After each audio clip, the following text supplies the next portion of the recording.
Oh là là, sango mususa maweye.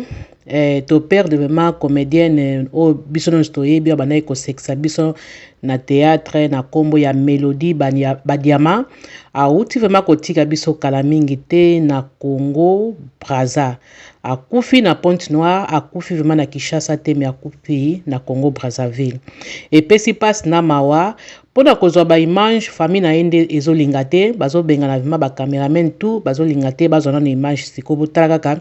mwana bango auti vraiment kokufa kaka kala mingi te ke bato bazwa vraiment ba image ezopesa penda pe bizarre bazolinga vraiment te mende na yango vraiment équipe ya la reine Nzinga nyonso bao baza na Congo bao baza na Angola bao baza awa doto sote pena ba mes condoléances na famille vraiment ya Mélodie bazwa courage ezali wa nzela mutu nyonso un jour biso nyonso pe tokolanda kaka po eza nzela ya mutu nyonso moko te akotikala en tant que biso tozozwa ba image ezake po aza mutu moko asalaka ba théâtre sepesaka biso yango ezosenga biso nyonso totia yango mpona kolakisa mokili ke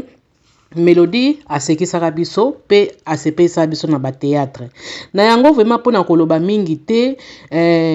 bozala kaka branche na TV na biso kala mingi te bokozwa ba image toyeba pena eloko nini oyo elie oyo ebomi Mélodie. Merci bandeko nyonso. Merci.